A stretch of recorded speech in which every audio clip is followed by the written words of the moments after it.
Hello and welcome to our live programme today about the silver tent. Well, we're on the silver tent, but we're talking about the Wood Wide Web today.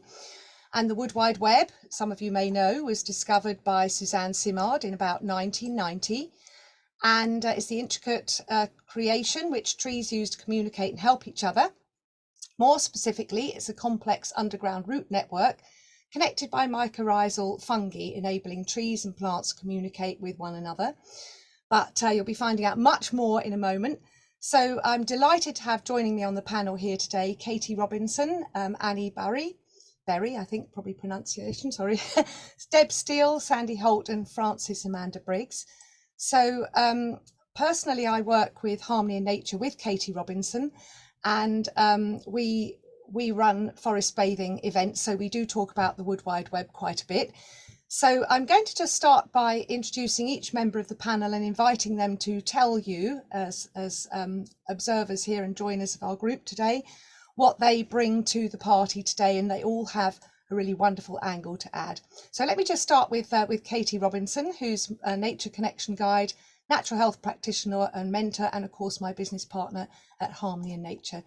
Katie, would you like to tell us a little bit more about what you can tell us about the Wood Wide Web? Hello there. Thank you, Jo. Well, it was a fascinating time for me when I started my forest bathing guide training in 2018, and I just couldn't believe what I discovered. We were introduced to Professor Suzanne Simard, and yeah, she has done amazing work. She's probably the face of the Wood Wide Web, if you like, in the world at the moment. Although I learned very recently that the actual discovery of the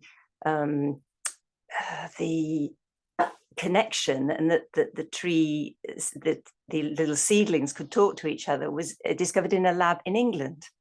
And she went off and thought, well, could this work in the forest? And because they have a lot of really ancient forests in Canada, she set about doing some work there. And of course, as a professor at the University of British Columbia, she had access to all these students, so she would set her students off on different projects. And there've just been some really amazing discoveries. And it's more about, she often talks about the chemical messages that are sent between the trees and the fungal network. So starting, I understand that this mycorrhizal network, the fungus and the root rhizal, is actually created from potentially thousands of different species. It's not one particular type of fungus. And they really connect up pretty much every plant and tree across the world. It's amazing. So what she discovered was that there was an ability, it's a symbiotic relationship, and they are sending stuff to each other. So that can be chemical signals. And the wonderful thing about it, and this she postulates that it's essential for all life on Earth, including ours, because the trees are able to photosynthesize and create all these carbons and sugars, and the fungus is not able to do that. But the fungus is able to extract minerals from the soil and the water and draw that up. And so they bring that to the party, and they're able to, they exchange it, and it's something that it's so different the way we originally thought that trees existed. It's a very, very, very social network, and it's not the survival of the fittest. And that the trees, they have family groups, and trees will, the big trees, which are known as hub trees or mother trees, she uses, are actually, they'll give preferential treatment to their own seedlings and saplings. So it's really an amazing social network, and it's a very resilient network, because in a natural sort of undisturbed forest, there'll be many hub trees, many mother trees. And these are all, that ensures that if one is lost, that they've got other resources, because each of these really, really big trees in old growth forests could be connected to hundreds of other trees potentially through this network. So I just found the whole thing really incredible and sort of uplifting to know that the trees are going on doing this major work and connecting all the other plants in the woodland as well to it. So Well, I can't help smiling. You know, when you're talking about it, I'm just thinking, oh my goodness, it's just so incredible. And, you know, every day we learn something new. And even though Katie and I talk about this every week, there's still some new information there from Katie. So I'm amazed. Thank you for that. Wonderful, wonderful. Okay. So I'm sure we'll want to add more over time because we all know lots of different things as well. So let me just bring in next Annee. And I've got to introduce her. Throughout her life, even as a child, Annee has felt the love of trees, especially old grandmother and grandfather trees. So she would like to share a little bit about her relationship and felt experience of them and the importance to her. So Annee, tell us a little bit about what your speciality. I have no speciality, that's for start. And I found myself being a bit nervous on this because I was thinking it's just such a felt sense of knowing. So I can't express it in words in the same way. So I just want to ask everyone that's listening just to think back about their first experience with the tree, the first experience with the tree that they thought was calling to them. It could have been as a child. I know for me, I had a big cedar when I was about 8. And I used to sit with it almost all day. It was just my home. You know, it's like I could climb up and just be there. And I also had I went to boarding school, and there was a copper beech right outside the window, and that copper beech kept me alive, kept me sane. And so what happened with that copper beech? I went back to my school 10 years ago, and she's still there, and she's huge. She's like bigger than the school. Yeah, and I cried at seeing her again. So I'm coming very much from that sense of this felt relationship rather than the whole web itself. But what I do know, I don't know, do I have other time later? Yes, yes, of Joanna? course. Yes, we can come back to you. So I'll Yes. stop it there. That's just giving Okay. you a feel. And I'll come back and share about my more recent understanding, obviously working shamanically, and my experience in that. Thank you. Thank you. Well, that's so amazing. And you know, on my way home from school when I was a little girl, I used to go past a cedar of Lebanon tree on my way home. It was in the estate that our flat was situated on, and every day I used to run to that tree and smell it. I absolutely loved that. You know, really. Oh, I can smell it now. I expect some of you can if you know what the smells like. That really aromatic kind of sensorial experience that's oriental almost, even though, you know, obviously Lebanon isn't truly the full Orient. But and I really used to look forward to that. And next to it was a monkey puzzle tree, which was obviously not native to the UK, but always used to really fascinate me. So you've really brought some memories back there. Thank you, Annee. So let me let everybody have their introduction before we jump into more personal experiences. So I'm going to invite in next Sandy Holt, and she says she's a self-confessed dendrophile, and she's from Warwickshire in the UK, and she shares a deep love of land and cares about creating a better, more joyful and sustainable world. She's a published author and artist, a Bachelor of Arts graduate, and she works intuitively with nature's energy. I know she's wanting to or has already started training as a forest bathing guide herself. So welcome, Sandy. Tell us a little bit about you. Hi there. So I suppose I describe myself as an intuitive kind of tree lover, hence the dendrophile. And what fascinates me is when you walk into a woodland, you just get that sense and you know there's something bigger and you know something's going on and it's absolutely magical.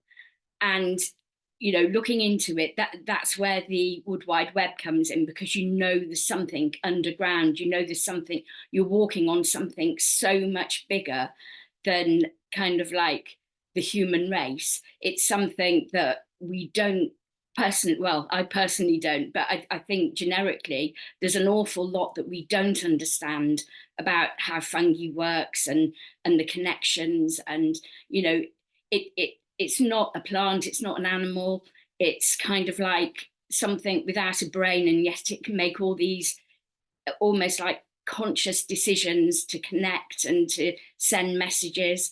And so for me, it's the whole magic of the environment and the things that we don't know. My journey really with trees, I've always had a special oak tree in my life, and the oak tree has always given me strength. And wherever I've been, I lived near Oxford for a while, and I used to just go into the Blenheim Park grounds and Hyde Park, where all the ancient oaks are, and connect with them. And I was actually really quite seriously ill in hospital. And the thing that got me through, I was in hospital for a very, very long time. And the thing that kept me sane and kept me going was the strength of that Blenheim oak. And so I think that's when my tree journey really started, because I suddenly became aware of the really special healing and energetic connection with trees, and how they can guide you in life, how they can kind of heal you if you've got a certain issue going on and you ask for their wisdom. And so that's where the journey started. I think probably for now, that's it. Thank you. And of course, with time, Katie and I can talk a little bit about how it is the chemicals off the trees known as phytoncides that do actually bring healing for some people, and their protective element for the plant as well. But let's finish the introduction. So next I'm going to bring in Frances Amanda Briggs. And I just got to look up what Frances is a certified therapeutic coach and soma facilitator. So welcome, Frances. Tell us a little bit about you. Thank you so much, Joanna. It's so lovely to be here with all of you wise women on this very auspicious solar eclipse. Very powerful day to be together. So I'm very grateful to be here. Thank you. So my connection, I wanted to pick up what Katie was talking about, in how sentient and benevolent and wise and incredible trees are in being able to recognize their saplings, their own children, if you like, and how they can send chemical pulses and nutrients to trees that are struggling, and how the mycelium and the network of the mycelium mirrors our own brain. My special interest is in, I was formerly trained and specialized in addictions using the Minnesota model, and I saw how ineffective it was in helping people. And so with all of the advance in plant medicine, and specifically all of the studies that St. Johns Hopkins have been doing recently on psilocybin, in the efficacy of helping people who are struggling with PTSD, depression, anxiety, trauma. So, all of this explosion of antidepressants that we take, sleeping medication, which are highly addictive and have terrible side effects. We now are going back to our roots, literally going back to our roots, and having, I'm seeing in my work that, and in my own personal experience, having been in therapy and also having used plant medicine in my own healing journey, it has the power of literally talking directly to the source. So it doesn't engage in all of the narrative and the story, which often can get very entrenched in traditional therapy. So that's the journey that I've taken. And I work very intensively, because this is not for everybody, obviously. And I do online training programs for 12 weeks. And I also do in-person retreats in Europe, the UK, and South Africa. So I think that is.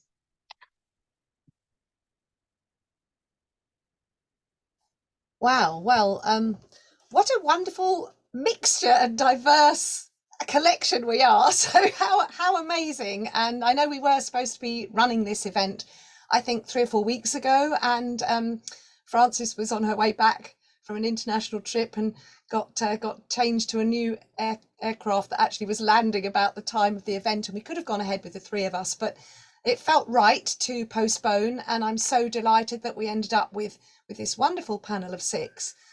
Yeah, no, everything is always meant to be, isn't it? So certainly, last but certainly not least, let me bring in the wonderful Deb Steele here, and she's spent her life working as a teacher, trainer and therapist and facilitator until illness took her out of the workplace in her early 50s. She's an ordained one spirit interfaith minister, and for her the call for healing has taken on a deeper dive into the realm of spirit, and particularly into silence, stillness and presence. But the reason why I wanted to invite her onto this panel today, and she wouldn't have been able to join us last time because she was busy over in New Zealand visiting a wonderful tree that I know she'll want to tell us about. So welcome, Deb.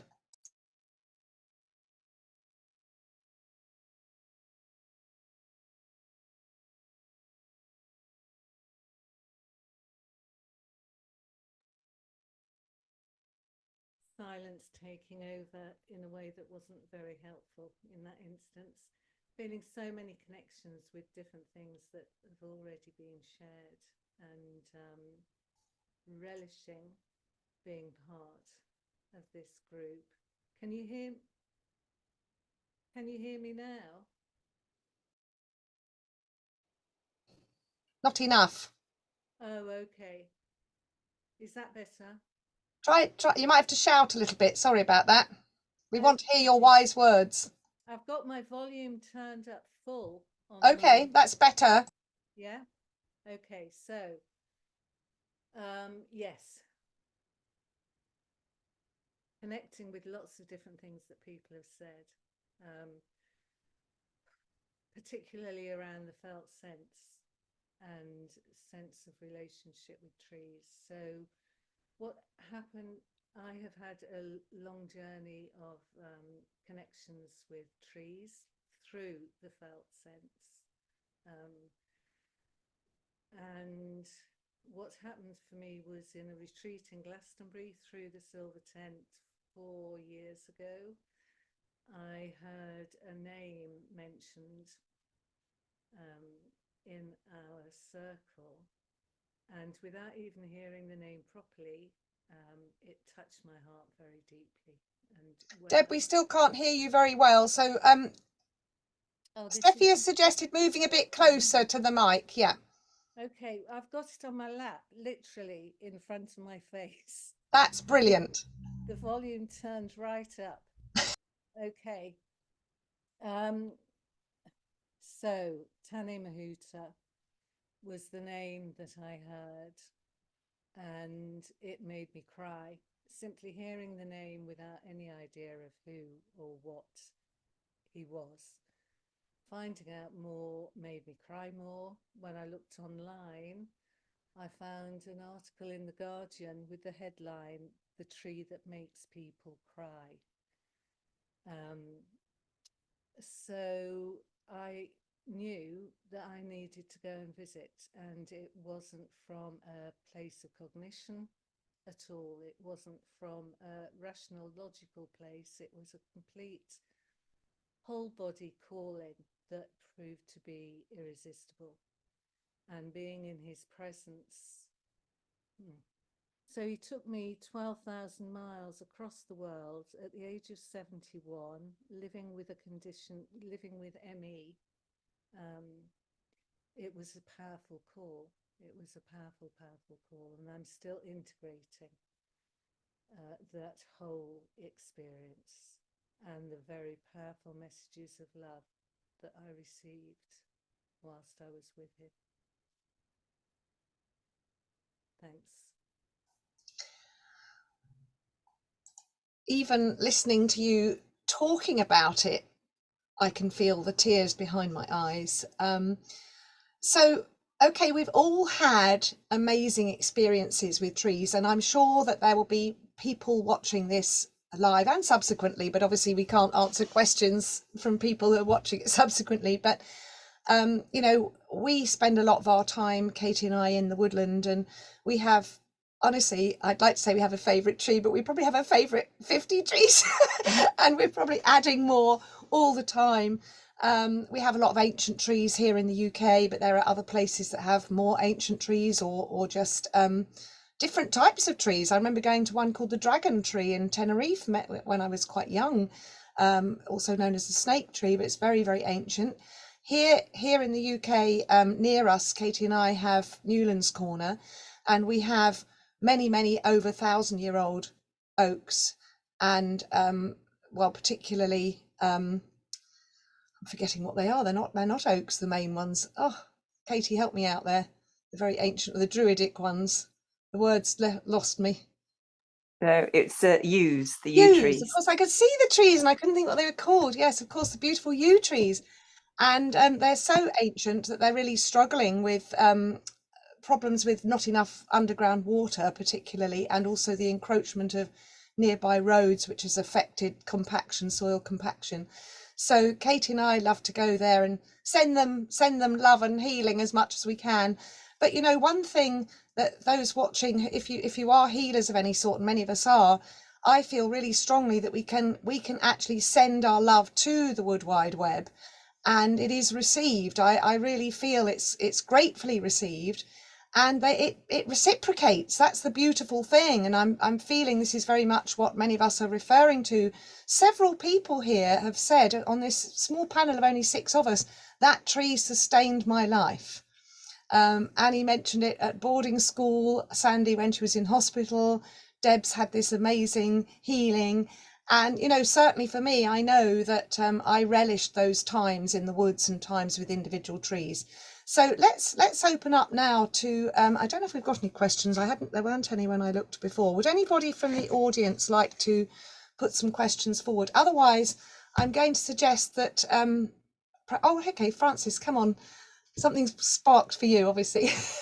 Well, I was just wondering, you know, it occurred to me that Deb, you've been to South Africa, and there are other South Africans in the tent, and hopefully those who've been or are watching know the garden route where I am at the moment. I'm just so blessed to be working here right now and surrounded by, goodness me, I mean, really old, established indigenous forests. It's just so exquisite. And on the trip here, some of you who follow me on Facebook will have seen the post. There was a tree, I went through a pass, and there was a tree that had, I'm not sure if the wind had blown it over and then it had continued growing, but it created this perfect hammock for me to literally just bathe in, I suppose would be the right word. But the restoration and fulfillment I got from that momentary pause along the road and that interaction. And, you know, you talk about sending love. I left with such reverence, with such gratitude. There was a real, I even bowed and said, thank you, because I recognized how just we are all together. We are all connected. There is no separation between us and the earth or each other. So I just wanted to share my little felt sense experience. Thank you. Yeah, no, absolutely, and we can really relate to that, because we have a similar bench, if you like, near Newlands Corner, where it's grown down again and rerouted, and I know what you mean. Although we often just sit on the roots. Anyway, but Annee, let's bring you in, because you're obviously keen to say something, and I'd love to have your view here. Yeah, I was just remembering, Frances, the trees of Africa. And, you know, it's got some such beautiful ancient trees. And I did just a day's vision quest in Matopos and sat in Zimbabwe and just sat with the tree all day. And yeah, just the land of Africa is even on a deeper level of connection. And I think, you know, what Frances said then, you know, we're not separate from the trees, we are the trees. And they are our life and we are their life. You know, so I just wanted to say that because, you know, it's great the science has discovered the web. Yeah. But we are the web as well. And I just wanted to share that. And also, Yeah, I did a vision quest in England once with an ancient oak. Ancient oaks are my heart, love. And after the vision quest, the people holding it said, Annee, you were just having an absolute love affair with that tree. That tree was loving you and you were loving it. And I was completely in love. And I felt this absolute radiance of love coming through the tree, and so, and going back to the idea about the forests as well, well, actually, no, the calling. I'm going to speak about the calling. Some of you will know that I've been nomadic the last 3 years, and I had to sell my house. And no, I didn't know where I was going to live. Yeah, and that was quite brave, I think. And so I was in a van, and in the end, I found this community that was setting up in mid-Devon. And I thought, well, I really like the people, but I don't feel the land's calling me. And I only went to see the property once because I was actually traveling abroad at the time. And I didn't get out because it was so wet. And then I began to notice from some of the pictures. And then there's a circle of oaks, right? The circle of oaks, and I can feel it now. I'm looking at it. And there's a really ancient, I'd say it's probably 600-year-old oak within the circle. And it caught me.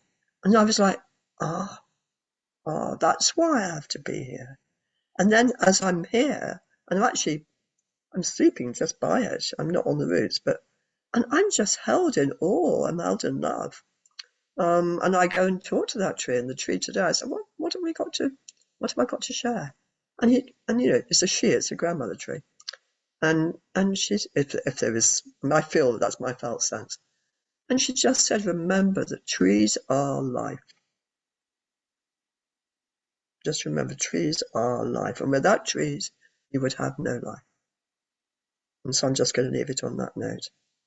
But we have to know that we are the web and that we can communicate and connect. And of course, the old indigenous ones, they knew that. They communicated with with telepathy as well and all sorts of things. So we just are beginning. We're not even babies. So I just want to speak to that as well. Thank you.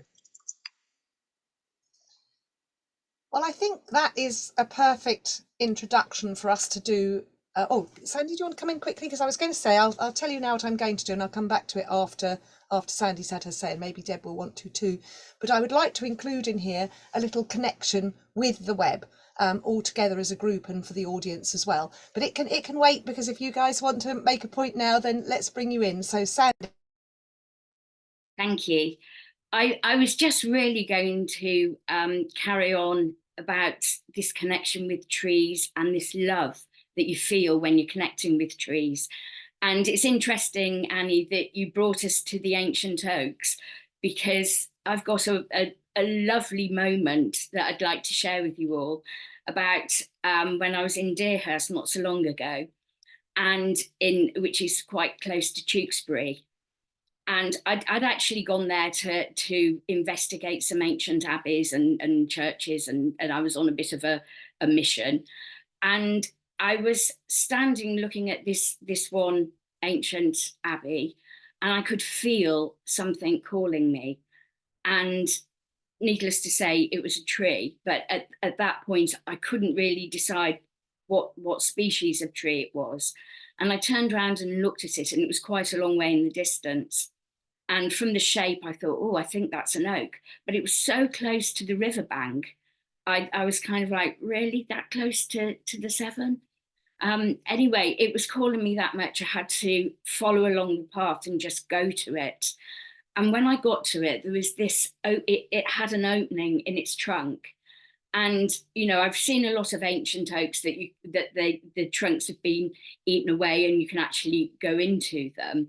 But this was a real kind of mission of climbing in and squeezing my big bottom through the little hole. It was quite a small hole to get into. But once I was in, it was almost as if a new world had opened up. It was like standing inside a cathedral. It was very cavernous.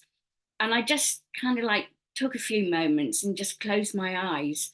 And I felt myself whirring to another place and just feeling the energy. I was transported somewhere else, and it was this connection with the tree that had taken me there. And it was beautiful. And I had so many messages and so much came to me. I won't go into all the nitty-gritty now, but it was such a beautiful experience. And when I came back, I was just feeling this great sense of love, of this two-way connection, and about every living thing being one, and how we should all kind of connect and act as one. And the one thing that actually struck me with the fungi and their connection to all these numerous plants and the whole network and the whole connection is they have this oneness about them. And it's something that we as humans, we could learn an awful lot about. You know, it's just that really special, sacred oneness. Thank you. Well, that was very special, Sandy, and thank you for sharing it. And forgive me looking away, but I was just checking if we had any questions through on Facebook, and at the moment, apparently not. So I think everybody is really interested in the stories that you're bringing forth.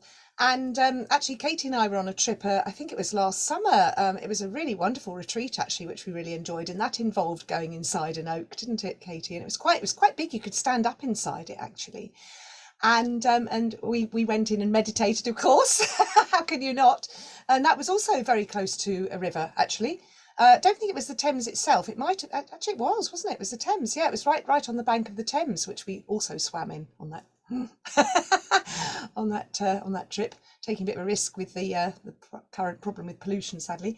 Anyway, I think it's perhaps apt to mention in this year, almost an anniversary since King Charles's coronation, that Charles I actually hid in an oak tree, and that was what saved him from the Roundhead army. And that was the 29th of May that he did that, so it's known as Oak Apple Day to commemorate that. So the oak is definitely a big part of our heritage and a big experience for us. So let me just, would you like me to do the little visualization next, or bring you in again quickly now, Deb, before I do it? Would you like to say a bit more about your audience?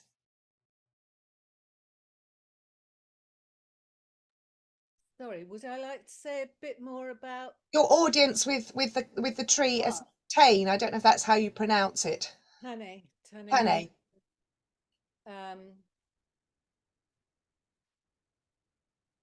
It's actually really quite difficult to find. Okay, I understand. Don't feel put on under pressure. No, I'm not. I'm just acknowledging it's quite difficult to find the words.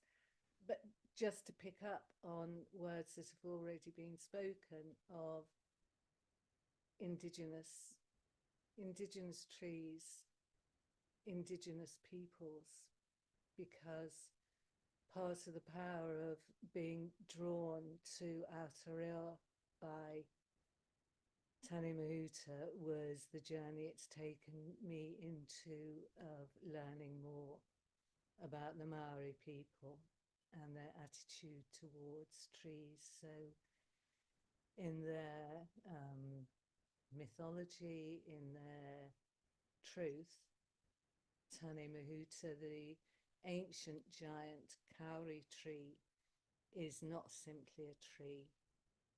It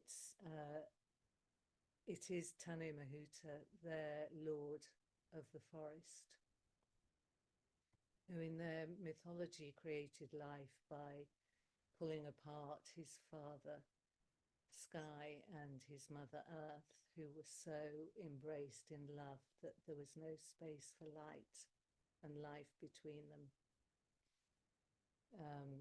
Yes, so in that cosmology, the trees, the land, we are all related, as Sandy says. We are all one, and everything is sacred.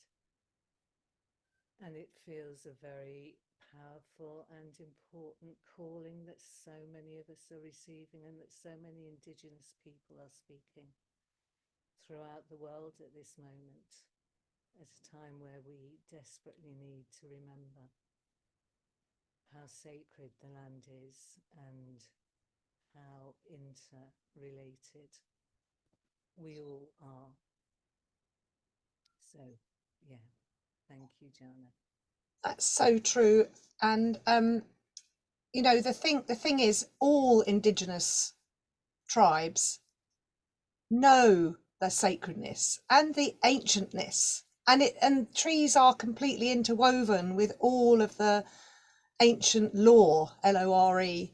And you know, here in the UK, I suppose the most ancient lore that we're aware of, if you like, is the Druidic lore. But we know that they revered the oak and the yew, and you know, I mean, our word book, which we use for you know, wisdom and reading, we learn from books. It's derived from the Druidic word for beech tree. So you know, it's just everywhere in our language is the complete compatibility and synergy that we have with trees.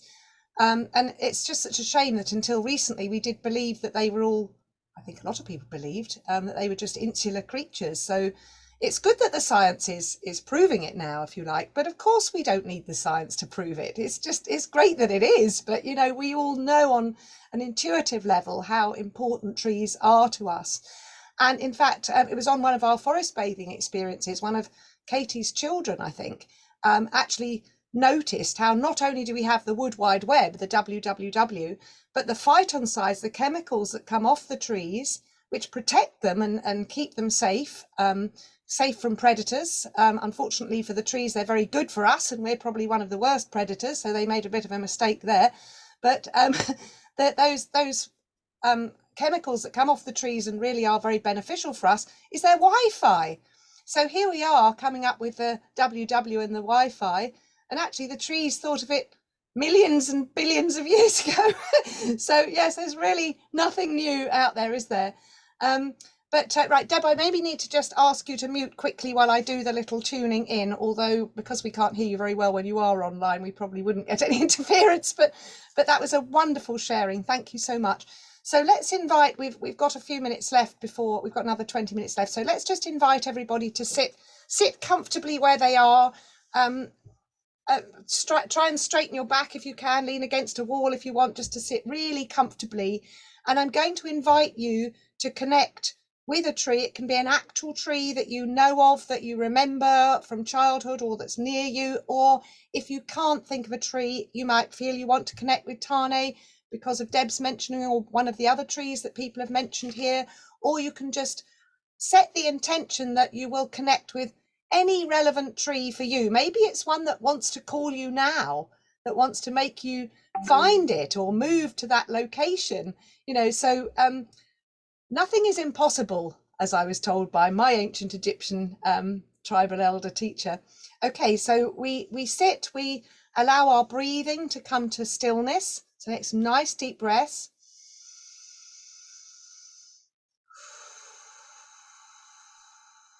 I'm just allowing the breath to find its own way. Just got my WhatsApp making a bit of a noise here, so I'm getting rid of that. It's not pinging. So yes, just feel the breath coming in, feel the temperature of it inside your nostril.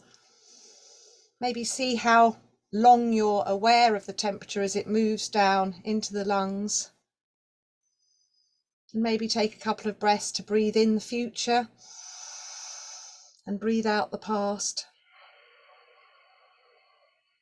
Breathe in the future and breathe out the past.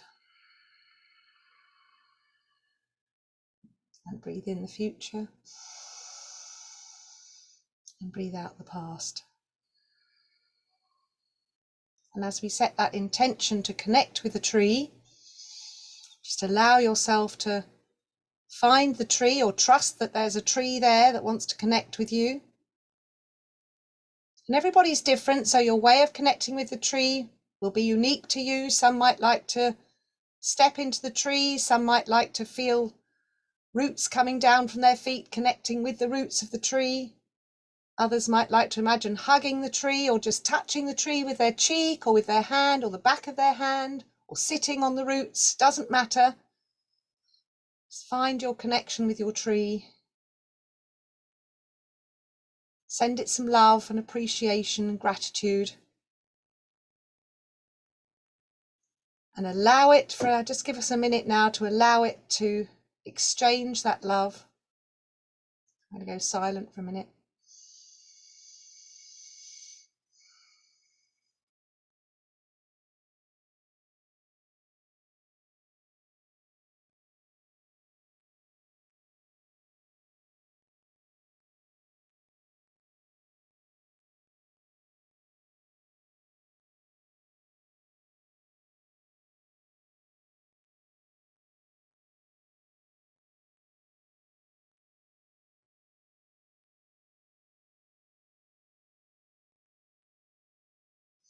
If you're somebody who works with angels, not everybody does, but the angel for trees is Zuflas, Z-U-P-H-L-A-S.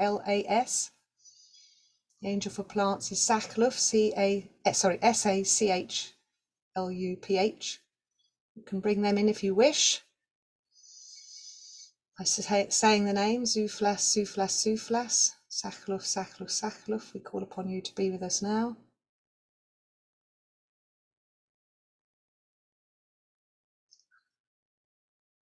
But more importantly, in this moment, is our opportunity to ask your chosen tree, with or without the angel, to invite you to connect with the Wood Wide Web through their connection. Or you can connect direct if that feels better for you. So now sense that connection with this wider community support system that the trees have fashioned for themselves and for our benefit.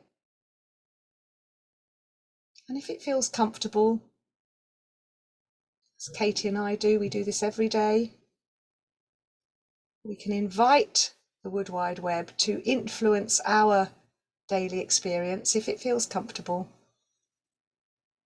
and to help things to unfold for us in our daily lives that are for the greater good of the earth and the tree community, and for ourselves, to help us do what we can for that greater purpose.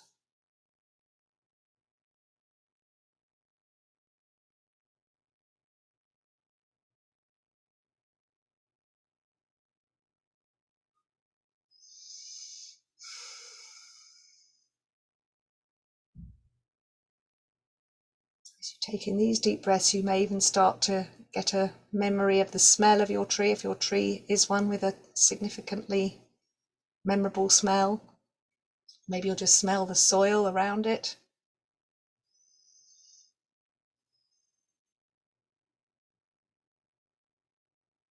Smell memories go straight to our long-term memory because of the ancient part of the brain that smell is connected to.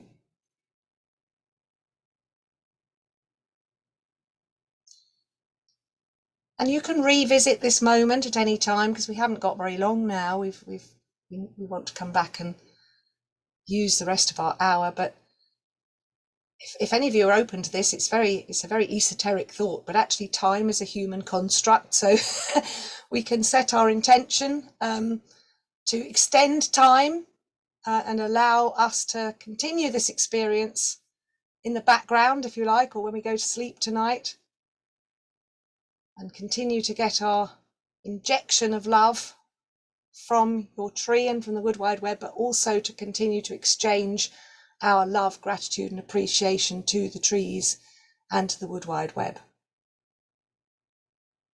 Ancient, wonderful construct that it is.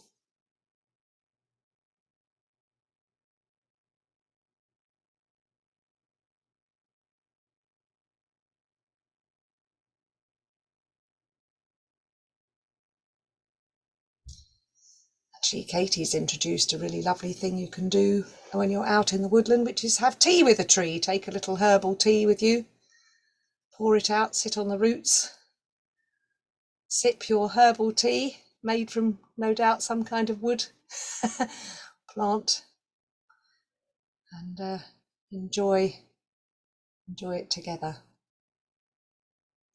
In my mind's eye, I'm just drinking a little bit of my nettle tea that we often have when we're out and about.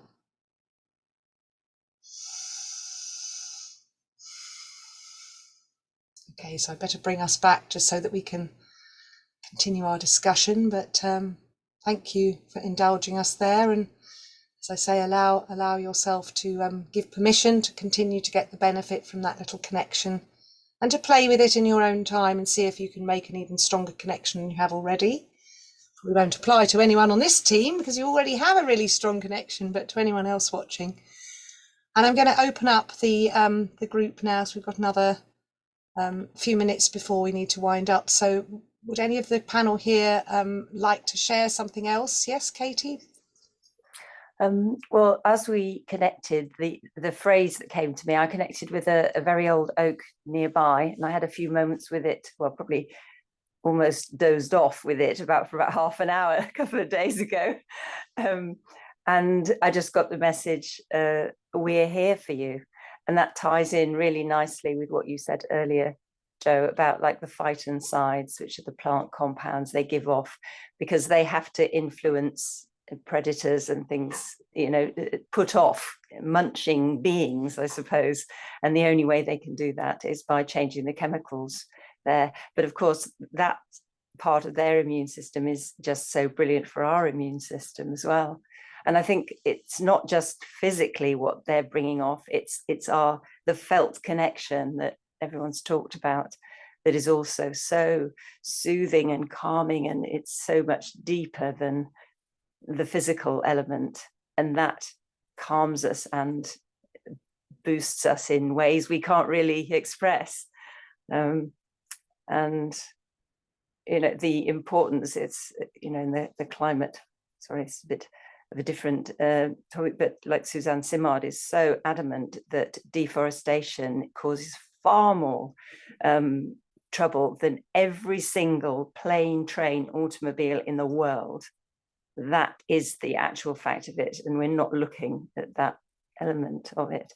So, you know, for us, hopefully to encourage other people to connect, and when you connect, of course, you want to protect what you have. So little green spaces, enormous green spaces, a tree in your garden, that's just so important for our well-being. And of course, it can be no coincidence that what we give out, the carbon dioxide, is precisely what the trees need to produce. They just take it all in and get bigger from it. I mean, how amazing is that? So they're certainly here for us, and any ways that we can connect with those, I just think fantastic. And I'm just so grateful to have access to, you know, a lovely community of both human and trees. Well, really well said, Katie, there. And, you know, I'm always trying to beat the drum here locally in Surrey, where we have the largest percentage of tree cover in England, about 25%. And yet it seems that when they're trying to meet the housing requirements, it seems to be the treescapes that are the you know, the losers. And it drives me mad that it's all this, oh, we've chopped down a tree, so we've planted 5. Hello, 5 new trees are not the same as an ancient tree with, you know, hundreds of thousands of inhabitants and a whole community. So we've got to learn that we've got to really relish all these old trees and protect them. And the ones that have protection, doesn't seem to be enough protection, but anyway, all we can do is set that intention to do what we can to be a guardian, collective guardian for these trees. I know you want to come back on there, Annee, so I'm just going to quickly read some comments from the Facebook. Tamara says, I have a special connection with the silver birch and stately forest beech with 4,000 years old plane trees. And of course, the plane trees in London, as Katie pointed out, they do a fantastic job, because everywhere in the world where there are trees, they're the carbon sinks that we're looking for, that we need. So we need to be keeping them. Leanne said, I'm obviously here for a reason, found this well, I suppose live by mistake. I have a real love for trees. I bought a house as an oak tree in front of it, and after 18 months renovation, blood and sweat in this house, I'm moving in the next 2 weeks, but I knew I had to be with this tree. From a child, I used to hug trees. Vanessa says, for me, the trees and their root systems are symbolic of how we're all connected. Absolutely agree with you there, Vanessa. More and more about intrinsic connectedness. And she says, very important from where she is in Scotland and Shetland, in fact, where she is now, that reminding her of our ancient roots. and that there are very many unseen ways that we are connected with trees. So I think we started a couple of minutes late anyway. So let me bring Annee. Annee, you wanted to make a comment, so let's bring you back. And then would anybody else like to be saying anything before we? This is more of a political comment. And I have a friend who's deeply, deeply, deeply connected on all the different levels. And she just says to me, there's a war on trees. There's a war on the tree people. And, you know, you were talking about the construction and the devastation. And that's just, it's a bit, it just helps me to understand what's happening and why. And not to go into conspiracy about it, but just to know that these ancient trees in particular, we have to keep if we want to stay alive as humans, you know. Thank you. And that is important, because it wasn't missed by Katie and I how the whole HS2 went ahead in lockdown, when it was much harder for people to sit in the trees and stop the cutting down. And the oldest tree in Worcestershire, I'm sure it would break your heart, Sandy, a pear tree that had been voted the most beautiful tree in England was one that got cut down. I mean, it absolutely breaks my heart. And I think all of us here, we feel it physically, the devastation. It's a physical pain for us to experience, and knowing that that's happening. And, you know, bless him, I forget his name now, somebody Cameron, but I always want to say David Cameron, but not him, definitely. But the Cameron who produced the film Avatar, you know, it was channeled. Come on, you know, this is so how it is, absolutely how it is, that we interact so much with those trees, and they bring us so much. And it even showed the war you're referring to, didn't it, Annee, with the mankind, surprise in that film, was the one bringing the devastation. But you know what, we cannot underestimate the power of those of us who want to change things. And it can be on a spiritual level. It has to be on a spiritual level, because that has an impact that's much greater than anything we can do physically. So every day, by putting our love and appreciation and gratitude into the trees, and setting that intention to be a representative on foot, if you like, because they can't move, out there, makes a difference, a massive difference, because we need to reach what's called tipping point. It's a known thing in science that we get to the point where enough people care and know to actually make a difference on a total level. So that's my aim, to be doing that. Okay, and there are a few more comments that have come in pretty much in response to Annee as well, although Hilary says, this is just what I needed today. I have an oak grandmother and grandfather tree standing side by side, looking out over a field, which in the distance is a gap in the boundary hedge. I go there most days and connect, which is lovely. Thank you, Hilary. Chrissy says, my daughter from a very young age used to call the fir tree outside of her window a magical wishing tree. And of course, my children loved that.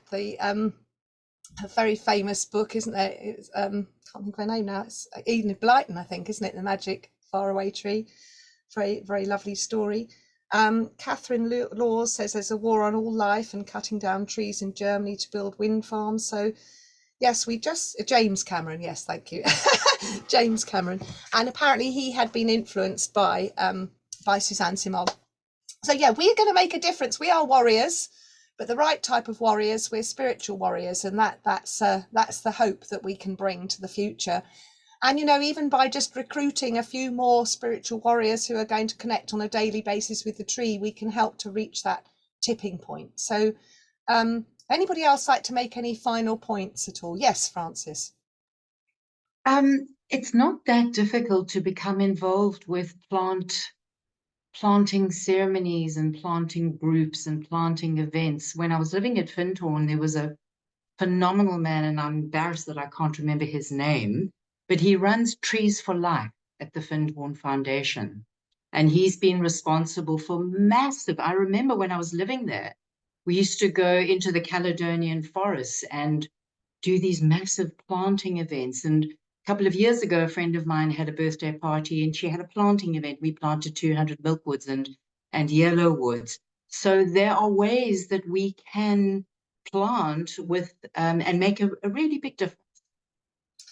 Yes, thank you. That is very true. I don't want to undermine the importance of planting new trees. I just wanted to make the point that planting 3 or 4 new trees doesn't replace an old tree, which is a really annoying thing that I think is society seems to be shouting about. Oh, well, we've dropped a tree down, but we've planted 4 more, so aren't we wonderful? No, you're not wonderful. Don't cut the blinking tree down. But anyway, that's another story. Yes, there are lots of wonderful things we can participate in. Deb. Come close to the screen. I am. That is Alan Watson that you're talking about. Yes, Francis. And I just wanted to say, in relation to what you said about not underestimating our own power, there's also, you mentioned the word shamanic, Annee. There's also something about not underestimating the power that lies within nature, the power that, just wanting to share the last visit I made to Tanimahutta, who is a giant kauri tree. The kauri are the ancient, huge trees in New Zealand who are being threatened by dieback. But I asked him on the last visit if there was anything that he would have me know. And what he said was, know simply that you are love, and I am love, and all that there is love. And as those words came through, a huge wind blew, just for a matter of seconds, and then it died down again. It's making me go goosebumpy all over saying it. So don't let us underestimate how powerful nature is and how powerful we are as allies. It feels really important to own that power. Thank you. So true. And what a wonderful way to wind up as well. So the indigenous people know, and you know, nature is totally intelligent. And frankly, if we don't act as humanity, nature's solution will be getting rid of humanity. And frankly, nature would be better off without us. We are a scourge on the earth. So we need to buck up. And the movement of those of us who appreciate that we can do positive things, you know, we're the answer to that. We're the antidote, if you like, aren't we? So thank you, Deb, for reminding us. Trees are love, we are love, the planet is love. Let's love ourselves into a successful future for a humanity that actually appreciates nature and trees in the way that it should. Have a wonderful time with the Wood Wide Web. Those of you who've been introduced to it, hopefully on a slightly new level today, enjoy it. And we're going to be posting this up on YouTube in due course. So please do have a look at it on there. Share it with your friends and spread the word that we need to appreciate trees and the Wood Wide Web. And thank you so much to my wonderful panel. What a fantastic panel that you've been. I'm so honoured to have shared the screen with you today. Yes, it's the eclipse today. Obviously, people watching it on YouTube, it won't be relevant, but very big total eclipse tonight, the last one for 66 years, apparently total solar eclipse, I should say, because there might be other lunar eclipses. But very, very powerful day. Metaphorically, it's about bringing things up for people that have been hidden. Lots of release and renewal can go on. So the trees will take on board what we release. We don't pollute them by setting, releasing stuff into them. So another really good use of the Wood Wide Web. And some of us will be out there tonight, sitting on trees, enjoying watching as much as we can. It's not visible fully here in the UK, actually. It's a total eclipse only in Mexico, Canada and the USA. But we will get a bit of a view of it, the partial eclipse, the latter part after the peak at 7:20. It's becoming partially visible here.